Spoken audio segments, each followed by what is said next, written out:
Hey everyone, welcome back to RPG Imaginings. I have a couple of recent pickups. I haven't done a pickup video in a while, and there will be an unboxing at the end of this one. But these will be sort of overviews of these products. I'm not going to do a deep dive and everything, so let's just go right in.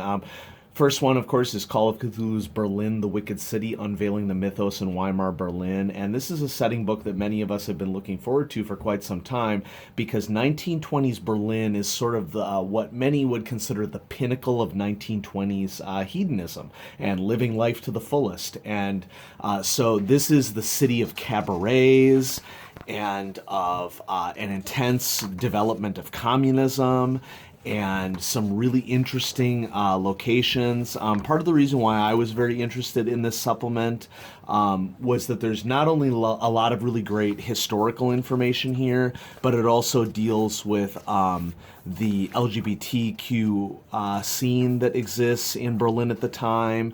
And so, like this section right here, LGBTQI investigators and how to deal with this issue respectfully. Prostitution is a big thing in Weimar, Berlin. And this book also comes not only with a series of historical figures for us to work with, and so this really is a setting book. But there's also some rather lengthy scenarios that are part of this book.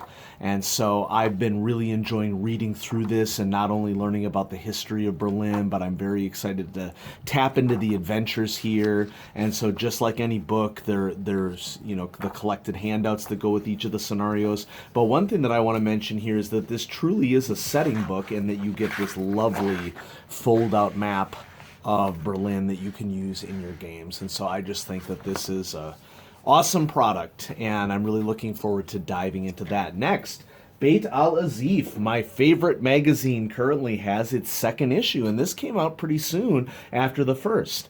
And I mean, this thing is just chocked full of content. I mean, yeah, technically it's a magazine, but it's almost like it's a full role-playing supplement. Just one thing that I want to point out about this, because I will definitely do a deeper dive into Bayt Al Azif issue number 2, but I just want to point out that they printed the letter that I sent into them about issue number 1. I've been a huge fan of Bayt Al Azif from the beginning, and part of it is because this sort of like hits my nostalgia feeling of having magazines where you could submit letters to it and they would print the letters and you were sort of interacting with the creators. And so I submitted a rather lengthy letter, but if you're interested in reading that, it takes up the entirety of the second page of letters. And so I was happy to give that short little overview of their first magazine.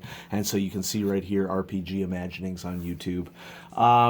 And this issue is just chock full of great stuff as well. It's full color.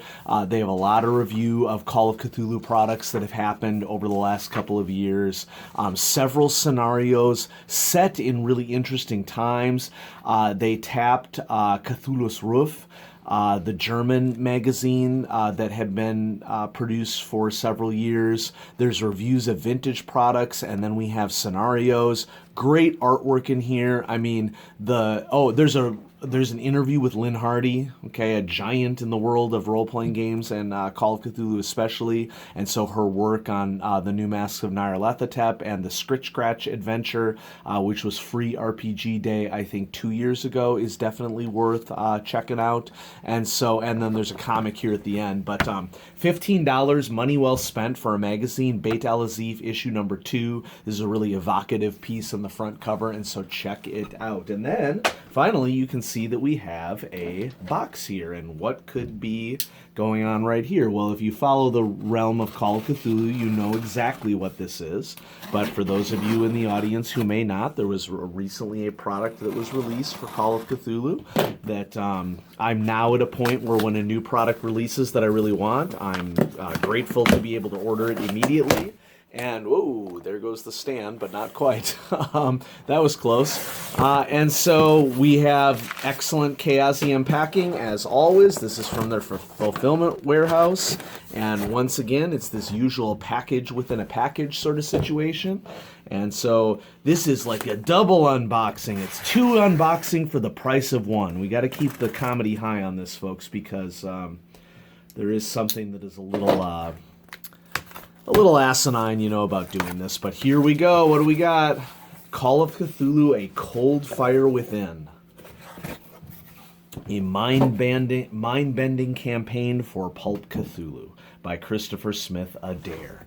And so what do we got here? A Cold Fire Within is a campaign for Pulp Cthulhu set in 1935. A missing persons case leads to the discovery of a foul plot that could change time itself and bring disaster to the world. A cult intent on unleashing the power of the Great Old Ones leaves a trail through the Catskill Mountains and into the very heart of the planet. And so that's definitely some intense cosmic horror type themes there. We're bringing in time travel. This book is also significant in that it brings psionics into Pulp Cthulhu. And there's just, things that I love about role-playing books in here. There's great maps, starts in New York City, some really high-quality handouts. And, of course, since I ordered this through Chaosium.com, I got the PDF for free, and so that's really easy access to the handouts.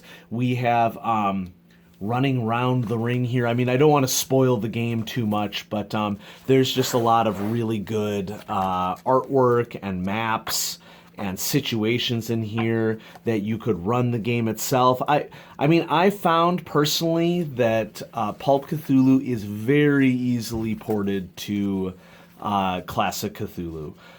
There are some changes that you need to make. Of course, Pulp Cthulhu is much, much more challenging than Call of Cthulhu for a reason. And but I found that, just with a little ingenuity on the keeper's part, we are able to do the conversion pretty easily. So tomes and spells, new skills, some pre-generated characters, some cool artwork, an advertisement for the Two-Headed Serpent, the first campaign for Pulp Cthulhu that came out a couple of years ago. Great campaign.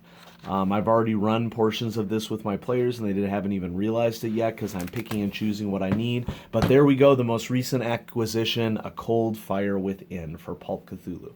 So wanted to keep this one short. I'm just showcasing some of the products that I have. But thanks for watching, everybody. I'm going to be having episode 2 of Star Wars West End Games Imperial Double Cross coming up here pretty soon. But I just thought I'd push out a short video real quick to let you know that I'm here. September is kind of a crazy month for me, but I will be having more coming at you soon. Have a great day.